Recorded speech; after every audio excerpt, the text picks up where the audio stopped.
Hello everyone, welcome to my YouTube channel. तो आज की इस वीडियो में हम बात करेंगे डेडिकेटेडली टैट स्टोरीज़ के बारे में कि टैट क्या होता है, कैसे टैट की स्टोरीज़ लिखते हैं और कैसे इसे अटेम्प्ट करना चाहिए सो दैट आपके रिकमेंडेशन के चांसेस बढ़ जाएं। अगर आपने टैट वीडियो से पहले वाले जितने प्रोसेस होते हैं एसएसबी में, वो वीडियो अगर आपने मेरी नहीं देखी है तो आप प्लीज़ उसको जाके देखिए। मैं डिस्क्रिप्शन में लिंक दे दूँगी सारी वीडियोज़ का जो मैंने सीरीज़ में अपलोड किए हैं। एसएसबी में आपके डे 1 से लेकर डे 5 में क्या क्या होता है, ये सारी वीडियोस सीरीज़ में आ रही हैं, ठीक है। तो अगर आपको कोई भी कन्फ्यूजन है तो आप वो वीडियो जाके चेकआउट कर सकते हैं। पूरी सारी चीज़ें डिटेल में एक्सप्लेन्ड है। अगर आपको फिर भी कोई डाउट रहता है तो आप नीचे कमेंट कर सकते हैं। टेलीग्राम चैनल मेरा ज्वाइन कर सकते हैं जहाँ पे फ्री ऑफ कॉस्ट आपको एसएसबी प्रैक्टिस सेशन कंडक्ट करवाया जाता है। आप वहाँ पे जाके मॉक इंटरव्यू भी दे सकते हैं। बहुत ही अच्छा प्रोसेस है, बहुत ही इजी प्रोसेस है। आपको बस अपना PIQ फील्ड मेल करना है। मेल आईडी भी नीचे मेंशन है। आप जिस दिन चाहते हैं आप उसमें मेल में मेंशन कर दीजिएगा कि आप इस दिन मॉक इंटरव्यू देना चाहते हैं और आपका मॉक इंटरव्यू शेड्यूल हो जाएगा, ठीक है। तो बहुत ही ज़्यादा इजी प्रोसेस है। तो चलिए वीडियो को स्टार्ट करते हैं टैट से रिलेटेड। 3, 2, 1. तो फर्स्टली डे 2 में आपका टैट, वैट, SRT and SD test conduct होता है।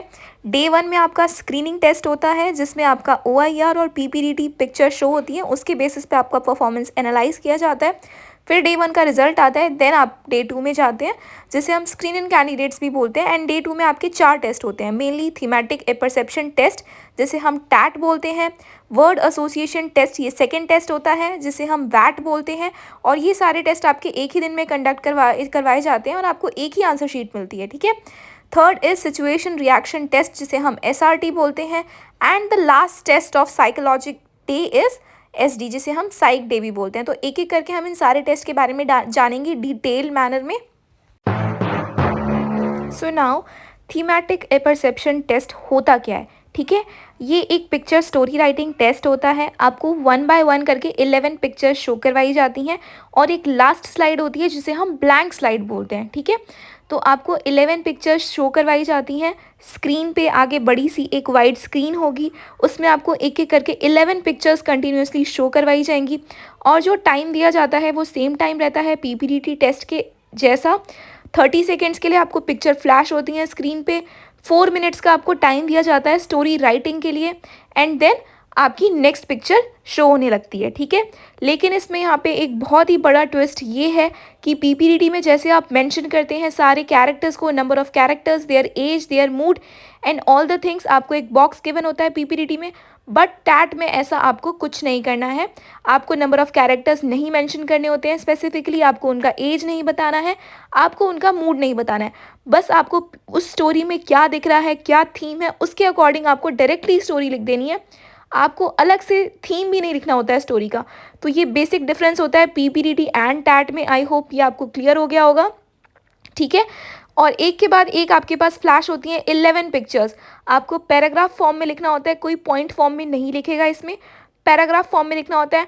Maximum 10 to 15 lines. 15 लाइन्स अगर आपकी आ रही हैं, अगर आपका हैंडराइटिंग का जो साइज़ है वो छोटा है तो आप 15 लाइन्स तक उसे एक्सटेंड कर सकते हैं। बट ट्राई कीजिएगा कि 10 to 12 लाइन्स में आपकी स्टोरी जो है वो सम अप हो जाए, ठीक है। और आपको स्टोरी में क्या क्या लिखना है कि आपको उस पिक्चर में क्या दिख रहा है, उसका पास्ट सिनेरियो, उसका प्रेजेंट सिनेरियो एंड उसका फ्यूचर सिनेरियो, ठीक है। आई होप आपको ये चीज़ें क्लियर हो गई होंगी। एक के बाद एक आपको स्टोरी फ्लैश होगी स्क्रीन पे एंड आपको फिर स्टोरी अपनी लिखनी है 4 मिनट्स के अंदर, ठीक है।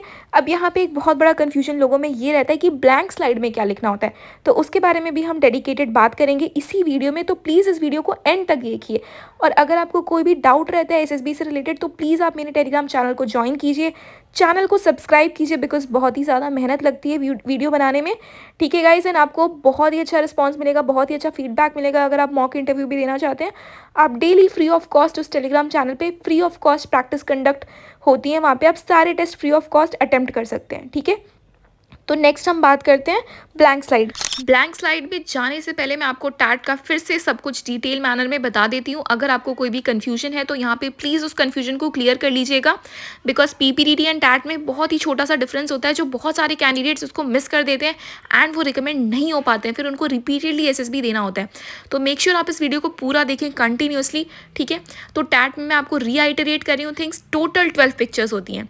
बहुत सारे कैंडिडेट्स को ये कन्फ्यूजन होती है कि मैम 11 पिक्चर्स होती हैं, 12 पिक्चर्स होती हैं, ठीक है।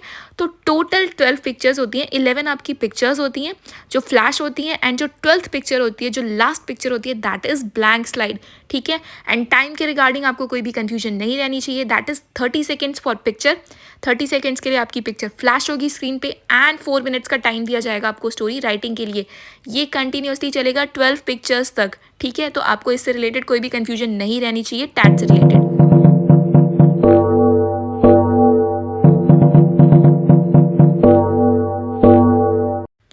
Now blank slide, most important part of TAT, ठीक है। यहाँ पे बहुत सारे कैंडिडेट्स को कन्फ्यूजन होती है कि मैम हमें ब्लैंक स्टोरी में लिखना क्या होता है, ठीक है। तो ब्लैंक स्टोरी में आप कोई भी स्टोरी लिख सकते हैं। आपकी जो स्टोरी होती है वो ओन लाइफ से भी रिलेटेड हो सकती है। अगर आपने अपनी ओन लाइफ में, अगर आपने अपनी खुद की लाइफ में कोई ऐसा इनक्रेडिबल काम किया है, कोई बहुत अच्छा काम किया है जिसमें आपने कुछ सोशल वेलफेयर कर दी है कॉलेज में, स्कूल में, तो वो भी आप स्टोरी लिख सकते हैं। आपने क्या गोल्स सेट किए थे, आपने कैसे उस चैलेंजेस जो भी आपकी लाइफ में आए उन चैलेंजेस को दूर किया, आपकी क्या क्या प्लानिंग थी। अगर आपने ऐसा कोई भी काम किया है अपने स्कूल में, कॉलेज में, या करंटली आप अभी वर्किंग हैं वहाँ पे, तो आप उस बेसिस पे स्टोरी अपनी लिख सकते हैं, ठीक है। ये आपकी रियल पर्सनैलिटी को दिखाता है, तो इसको आपको फेक बिल्कुल भी नहीं करना है। बट नेक्स्ट थिंग इज़, ज़रूरी नहीं है कि आप अपने रियल लाइफ सिनेरियो को ही लिखें। आप रियल लाइफ से हट के भी कोई स्टोरी बना सकते हैं, ठीक है। बट मेक श्योर आपकी जो स्टोरी होती है वो 15 OLQs के रिलेटेड ही होनी चाहिए, उसी के अराउंड रिवॉल्व करनी चाहिए। ऐसा नहीं है कि आप आउट ऑफ द बॉक्स कोई भी बिल्कुल बेकार सी स्टोरी लिख दें जिसमें कुछ भी आपकी क्वालिटी पता नहीं चल रही है, तो वो बिल्कुल भी केस नहीं होना चाहिए। यहाँ पे आपको ऐसी स्टोरी लिखनी है ब्लैंक स्लाइड में जिसमें 15 OLQs जो होते हैं ना वो झलकें, वो दिखें आपके स्टोरीज़ में कि हाँ ठीक है आपके अंदर 15 OLQs हैं। ये आपकी ओन लाइफ से भी रिलेटेड हो सकती है और ओन लाइफ से रिलेटेड नहीं भी हो सकती है, ठीक है। ओन लाइफ से रिलेटेड हम बेसिकली इसलिए कहते हैं क्योंकि ये आपकी रियल पर्सनालिटी को शो करता है। जैसे मैंने बताया, आपने अगर स्कूल में, कॉलेज में कोई भी लीडरशिप रोल किया है, अगर आप कैप्टन रहे हैं, स्पोर्ट्स कैप्टन या हाउस कैप्टन रहे हैं, या अगर आपने कोई भी इवेंट ऑर्गेनाइज़ करवाया है, कल्चरल इवेंट हो गया, या आपने कोई टेकाथॉन, हैकाथॉन जैसी चीज़ें ऑर्गेनाइज़ करवाई हैं, तो वो भी आप चीज़ें लिख सकते हैं। आप उसमें लिख दीजिएगा past, present and future scenario, आपने जो भी चैलेंजेस फेस किए हैं और कैसे आपने उन चैलेंजेस को ओवरकम किया है। तो ये एक पॉजिटिव रहता है, पॉजिटिव इम्पैक्ट डालता है कि आपने रियल लाइफ सिनारियो की स्टोरीज़ लिखी है।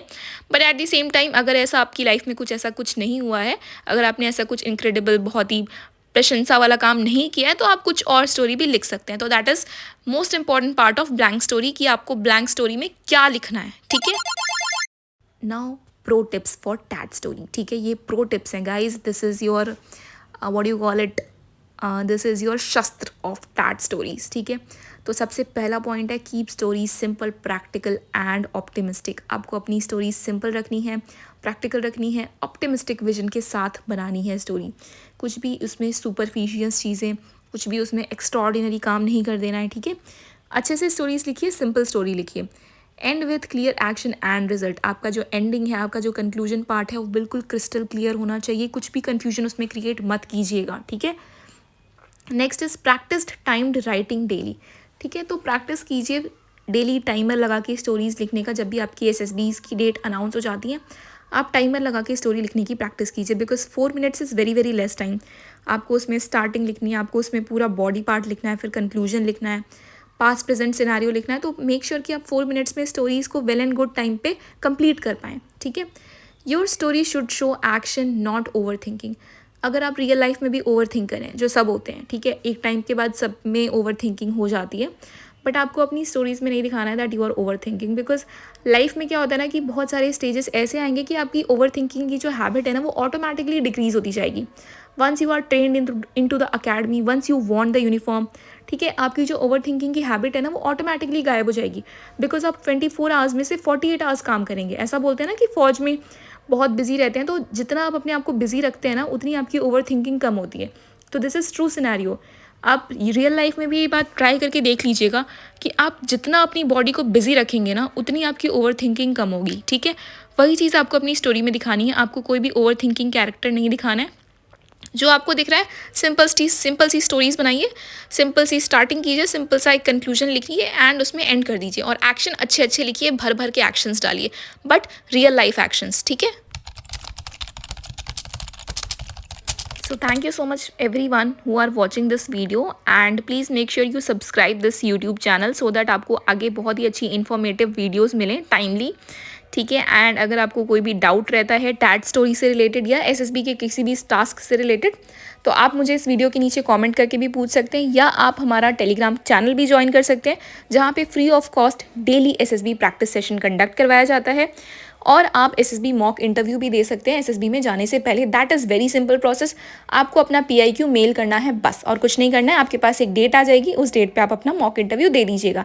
And feedbacks will be from the officer trainees, or from those candidates who are multiple times recommended, or from those candidates who are already serving in defense forces or tri services, ठीक है। Thank you so much for watching this video. All the very best for your future.